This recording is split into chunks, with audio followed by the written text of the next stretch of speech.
Yeah. Rory, obviously the schedule came out today for next year, and now there's 9 signature events. There'll be 5 signature events, 4 majors in 4 months, and as Doug was saying, 5 in a 6-week stretch from the Masters to the PGA. Is it possibly too much? Are there negatives to having that much, or is it all positive, do you think?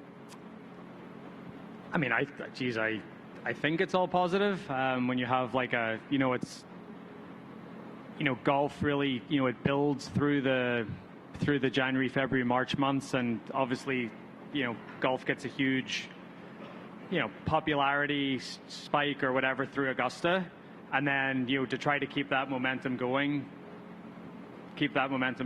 through, the next few weeks through the PGA, US Open.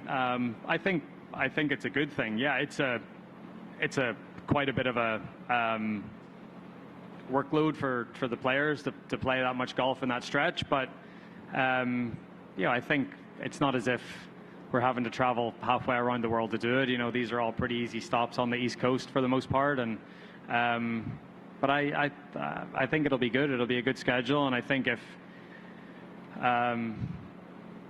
the tour and the top players get off to a good start, I think that builds momentum for the tour, and I think the tour can just sort of ride that momentum through that stretch.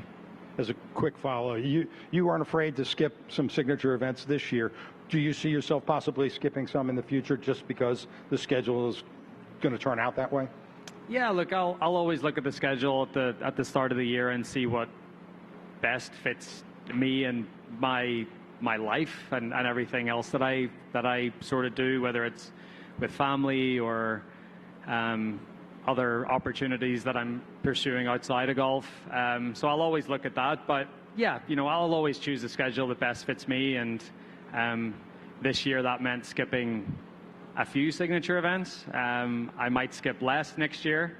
I might skip the same amount. I don't know. But, it's all just, the luxury of being a PGA Tour player is we are free to pick and choose our schedule for the most part, and I took advantage of that this year, and I'll continue to take advantage of that for as long as I can. Okay, Dylan, go ahead. I feel like the narrative for a while has been just how good guys are at a young age, and there was, the best players in the world seem to be getting younger, and that kind of seems to have stalled out. Like if you look at the list of the best players in the world, it's largely guys in their late 20s through late 30s. And you might be the worst guy to ask because you were good at such a young age, but I'm curious if you have a take on why that is. Yeah, I mean, I think experience is a big part, of it. I think being in different situations in golf tournaments and different scenarios, as you go through your career, you're going to experience those, and I think by going through those experiences only makes you better. And I think, guys, I've had to go through some tough experiences to get to the other side and be better because of it. And I don't think look, I was good at a young age, but I don't think I still hopefully haven't hit my golfing potential, but I think I'm a way better player in my 30s than I was in my 20s.